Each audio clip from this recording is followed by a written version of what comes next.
El amanecer imposible. Richter ve la ciudad de acero. Para el teniente coronel Klaus Richter, del 352 Punto en Regimiento de Artillería, la mañana comenzó como cualquier otra en la costa de Normandía. Una fina y húmeda neblina se cernía sobre el Canal de la Mancha, amortiguando el mundo en una quietud gris. El aire era frío, impregnado del familiar olor a sal y tierra mojada. Eran poco más de las 5 a.m. Otra guardia, otro día de espera ansiosa.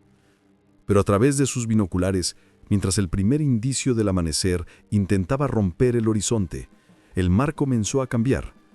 No era la marea, no era un frente meteorológico, era algo imposible. Una línea oscura había aparecido donde el mar se encontraba con el cielo, una mancha que no dejaba de crecer, definirse y multiplicarse. Esto no era una flota, era una ciudad de acero, una metrópolis flotante que navegaba desde la niebla directa a la historia.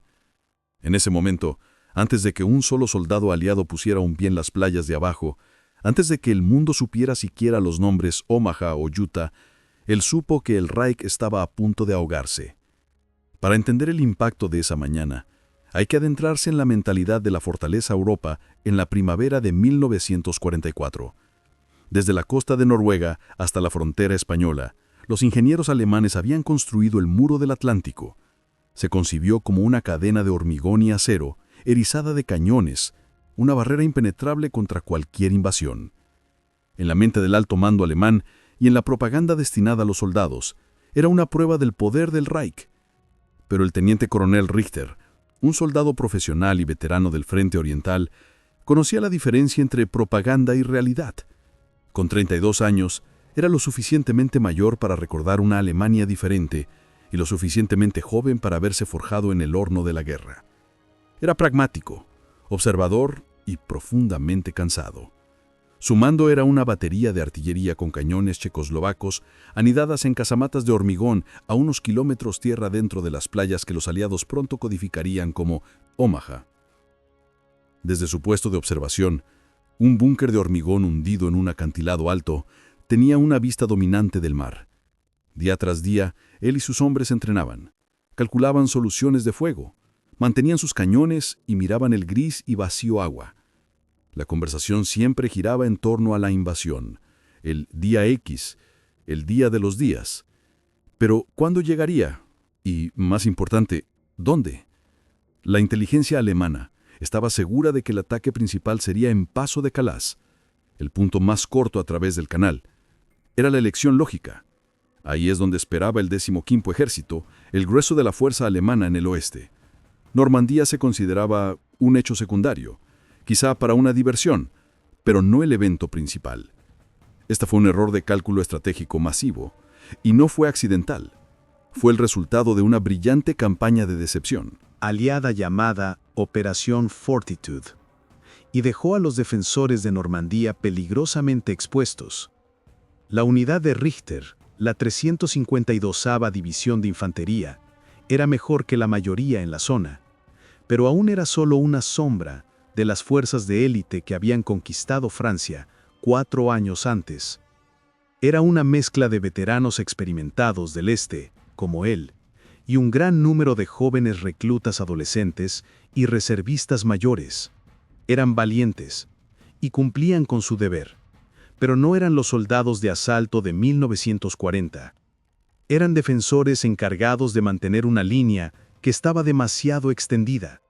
El propio muro del Atlántico era más que un mosaico que una pared sólida. Muchos búnkeres estaban incompletos. Los campos de minas tenían huecos. Las vastas distancias significaban que incluso un punto fuerte podía ser aislado y evitado. Richter lo sabía. Había visto los atajos que aún usaban los agricultores locales, los puntos ciegos en los campos de tiro. Tenía un escepticismo profesional sobre sus posibilidades contra un asalto verdaderamente decidido.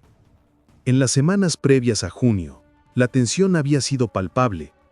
El mariscal de campo, Erwin Rommel, encargado de mejorar las defensas, había sido un torbellino de actividad. Ordenó colocar millones de minas y miles de obstáculos de acero dentados en las playas.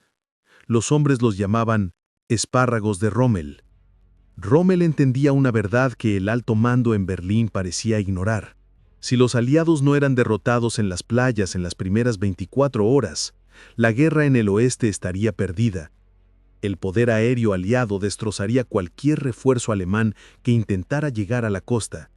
El primer día era el único día que importaba. Pero el 5 de junio, el tiempo cambió. Se desató una tormenta con vientos fuertes y mares agitados. La oficina meteorológica alemana predijo con confianza que una invasión sería imposible durante varios días. Este pronóstico permitió a muchos oficiales superiores relajarse. Por eso el propio Rommel ni siquiera estaba en Francia. Había ido a Alemania para el cumpleaños de su esposa. La tormenta los mantendría a salvo. Así que, cuando Richter estaba de guardia en el frío previo al amanecer del 6 de junio, el ambiente era de rutina. La tormenta había pasado, pero el mar aún estaba picado. Nadie esperaba nada. Él miraba al este cuando lo vio por primera vez. Un destello. Levantó sus poderosos binoculares 6 y enfocó. Su corazón, que latía con el ritmo lento de una guardia nocturna, comenzó a martillar contra sus costillas. No era un destello. Eran barcos. No una patrulla, no una irrupción. Cientos. Y detrás de ellos más y más aún. Pasó sus binoculares de izquierda a derecha. Dondequiera que mirara, era lo mismo. El mar ya no era agua gris, era una masa sólida de formas oscuras y amenazantes. Sintió un frío escalofrío recorrer su espalda. Era la sensación de un hombre mirando un problema matemático que no podía resolver. Durante un largo momento, Richter simplemente no podía procesarlo. La escala misma era un insulto a la lógica. La inteligencia alemana había estimado que los aliados podrían reunir 3.000 navíos para una invasión, e incluso eso había sido un esfuerzo monumental. Lo que él estaba mirando era algo completamente distinto. Intentó contar, pero era una tarea de tontos. Su cerebro, por instinto, comenzó a categorizar. Podía distinguir las siluetas de acorazados y cruceros. Vio enjambres de destructores más pequeños y rápidos rodeándolos como lobos. Y luego estaban los otros, los interminables, incontables otros. Embarcaciones de desembarco de todas las formas y tamaños, tan densamente agrupadas que parecían limaduras de hierro atraídas por un imán. Parpadeó, se frotó los ojos y miró de nuevo. La imagen no cambió. Solo se hizo más clara mientras el sol comenzaba su lento ascenso. La cifra oficial para toda la operación se confirmaría más tarde en cerca de 7.000 navíos, una armada de 8 naciones diferentes. Sigue siendo la mayor fuerza de invasión anfibia de la historia. Pero para Richter no era una estadística, era una presencia física que parecía doblar el horizonte. Era una declaración de poder industrial tan inmenso que hacía obsoleta todo lo que él había conocido sobre la guerra. Alemania había construido un muro de hormigón. Los aliados habían respondido construyendo un puente de acero. Agarró el teléfono de campaña, con la mano resbaladiza de sudor. Aquí es Richter, en el puesto de observación 4. Tengo un visual en el canal. ¡Hay barcos! La voz al otro extremo estaba cansada, desdeñosa. Tenemos reportes de unos pocos barcos, teniente coronel. Una posible incursión. Manténgase alerta. ¡No! La voz de Richter estaba tensa, urgente. No lo entiende. No son unos pocos barcos, son miles. Todo el mar está cubierto de horizonte a horizonte. Esta es la invasión. Hubo una pausa. Incredulidad. Richter casi podía oír al hombre imaginándolo como un oficial histérico asustado por las sombras. Teniente coronel, las condiciones de mar no son adecuadas. Nuestros informes indican que sus reportes son erróneos. Richter gritó, con la voz quebrada. «¡Lo estoy viendo con mis propios ojos! ¡Por el amor de Dios, mire al mar!» Colgó el teléfono frustrado. Era demasiado grande para ser creído. Intentó otra línea al cuartel regimental y encontró a su oficial al mando. «Richter aquí. Mi mayor. La flota de invasión está aquí. 10.000 barcos». Sabía que exageraba, pero en ese momento parecía quedarse corto. La voz del mayor era escéptica. «Richter, ¿estás seguro?» «El tiempo es lo suficientemente claro como para ver el fin del mundo, mi mayor, y está sentado en el Canal de la Mancha. Solicito permiso para abrir fuego». Esta vez la urgencia traspasó. La cadena de mando estaba paralizada por un fallo de imaginación. Sus planes, sus mapas, sus informes de inteligencia, todo estaba siendo borrado por la realidad que flotaba a unos kilómetros de distancia. Mientras Richter observaba la flota, el alto mando se centraba en los informes de paracaidistas en el interior, asumiendo que esos eran el evento principal. Nadie miraba al mar. Richter no esperó. Gritó órdenes a sus hombres. Despertados por la conmoción, miraron desde sus posiciones, sus rostros una mezcla de asombro y terror. Vieron lo que él veía. Los ejercicios habían terminado. Esto era real. Los pesados proyectiles fueron subidos a los depósitos. Los telémetros gritaron números que parecían increíblemente grandes. Los enormes cañones, silenciosos durante tanto tiempo, se elevaron lentamente, apuntando sus bocas hacia la flota imposible. Richter se mantuvo en su puesto, con los binoculares presionados contra sus ojos. Podía ver que las lanchas de desembarco comenzaban a formarse. Podía sentir la vibración en el aire, un zumbido bajo de miles de motores. Era el sonido de una superpotencia respirando, y él estaba a punto de lanzar la primera piedra. La orden finalmente llegó justo antes de las 6 a.m. Atacar a voluntad. Para Richter, fue una liberación. La parálisis de la incredulidad se rompió con la familiar claridad de la acción. ¡Fuego!, rugió en el teléfono. Un momento después, el suelo tembló cuando el primer cañón disparó. Luego un segundo y un tercero. Los proyectiles silbaron sobre el agua. Richter lo siguió con sus binoculares. Una oleada de orgullo profesional mezclándose con su temor. Vio peñascos de agua estallar en medio de la flota. Un fallo, luego otro. Sus hombres eran buenos. Ajustaron la puntería, disparando con un ritmo disciplinado. Y por un breve momento, dieron en el blanco. Richter vio un impacto directo en un destructor estadounidense, el USS Curry. Hubo un destello naranja y una nube de humo negro.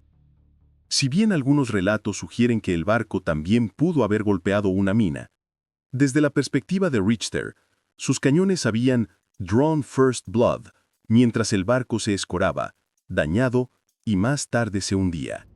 Un grito de alegría surgió de sus hombres.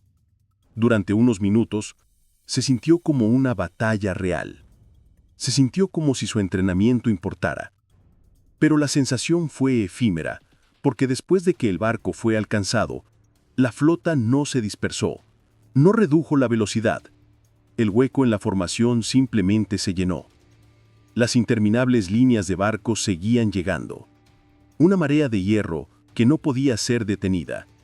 Sus cañones dispararon una y otra vez, pero por cada barco que podían hostigar, 100 navegaban intactos. Richter sintió una profunda sensación de inutilidad lavándole. Era un hombre con un cubo intentando vaciar el océano. Miró más allá de los impactos de sus propios proyectiles y vio el panorama general. Los acorazados aliados, barcos como el USS Texas, estaban ahora girando sus masivos cañones de 14 pulgadas hacia la costa. Luego llegó la respuesta. Comenzó como un retumbar bajo del otro lado del agua. Vio destellos de luz desde los grandes barcos, como una tormenta de relámpagos silenciosa en el horizonte. Unos segundos después, el aire a su alrededor comenzó a desgarrarse. El suelo comenzó a ondularse. Géiseres de tierra brotaron de los campos. El proceso industrial sistemático de desmantelar el muro del Atlántico había comenzado. ¿Dónde estaba la respuesta alemana? ¿Dónde estaban los Panzers? ¿Dónde estaba la Luftwaffe? Richter escaneó los cielos y no vio nada más que aviones aliados. Cazas, bombarderos, transportes. Poseían el aire por completo. La doctrina alemana pedía contraataques blindados, pero la unidad blindada más cercana, la 21ª División Panzer, estaba paralizada por la confusión y la necesidad de una orden directa del cuartel general de Hitler. Cuando finalmente se movió, lo hizo sin cobertura aérea hacia un cielo negro con cazabombarderos aliados, y fue decimada antes incluso de llegar al frente. Fue en ese momento, con sus propios cañones disparando y el cielo lloviendo acero, que Richter entendió que esto no era una pelea. Era una aniquilación. Los aliados intentaban superarle en maniobra, intentaban borrarle. Esta única realización personal de la fuerza abrumadora definió toda la campaña de Normandía. A medida que se intensificaba el bombardeo naval, algo cambió en la mente de Richter. La parte táctica de su cerebro se apagó.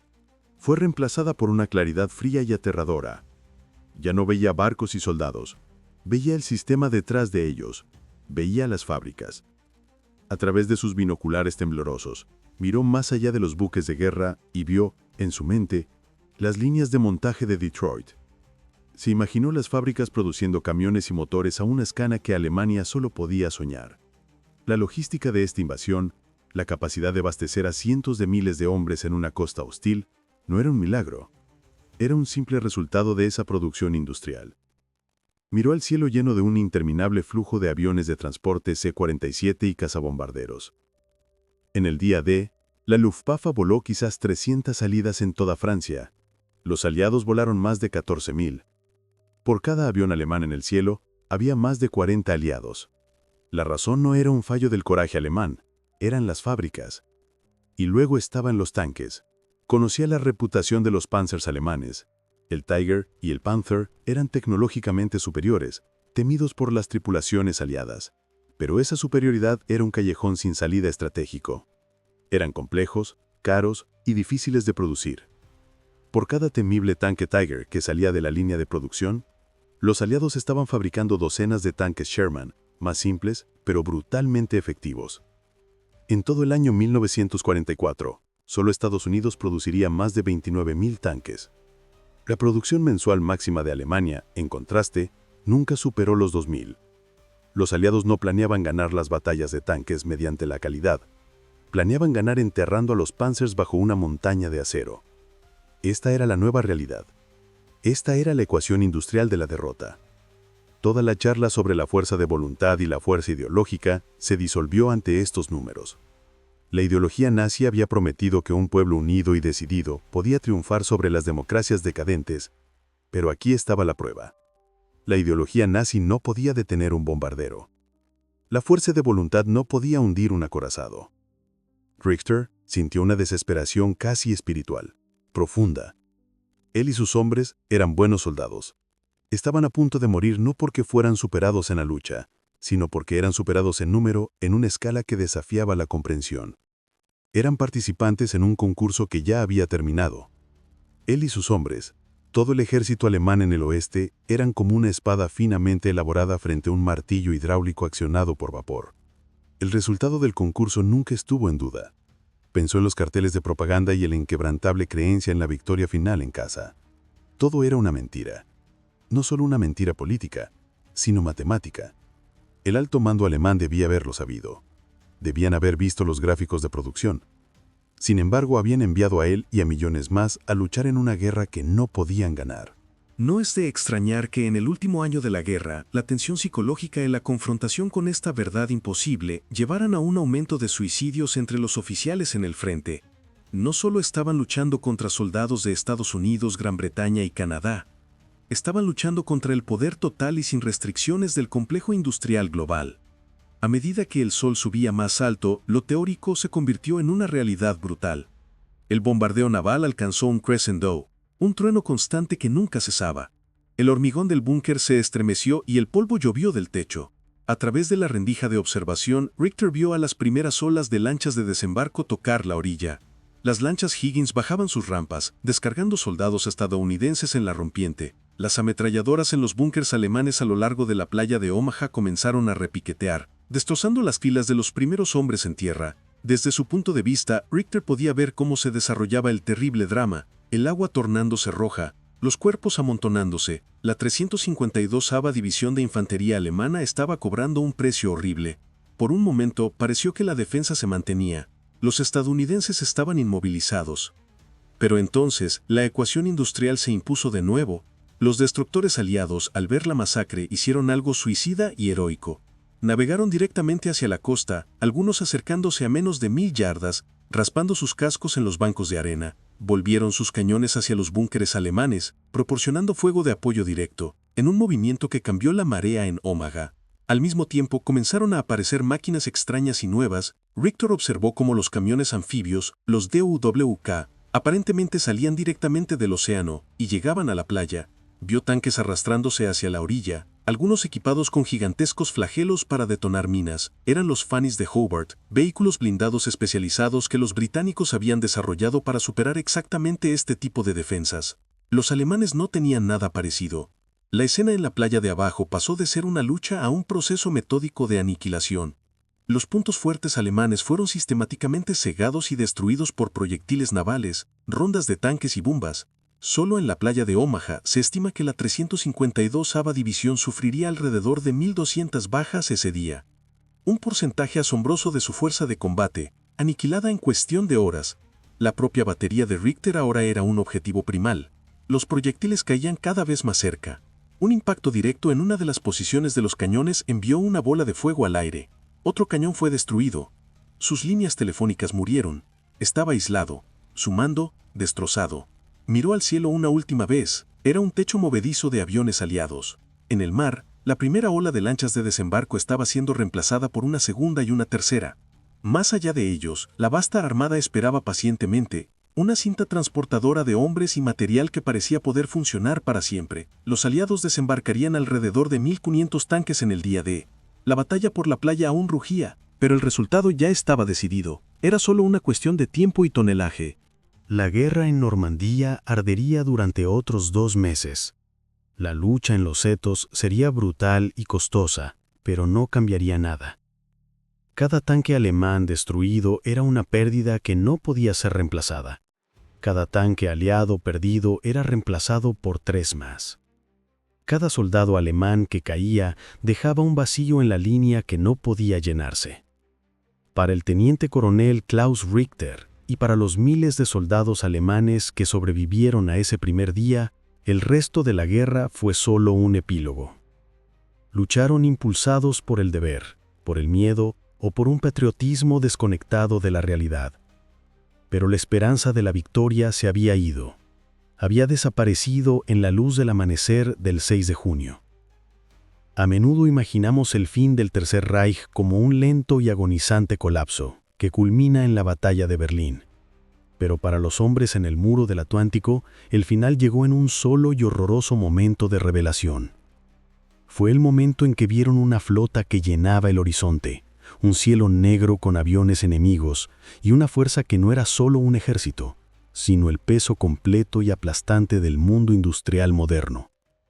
Era un nuevo tipo de guerra, una que no se libraba en el corazón de los soldados, sino en las líneas de montaje de fábricas a miles de kilómetros de distancia. Y para un oficial alemán que miraba a través de sus binoculares un mar que se había convertido en acero, fue la mañana en que supo que todo había terminado. Si te intriga explorar los momentos cruciales que han definido el rumbo de la historia, te invitamos a seguir nuestro viaje. Suscríbete para no perderte las próximas entregas.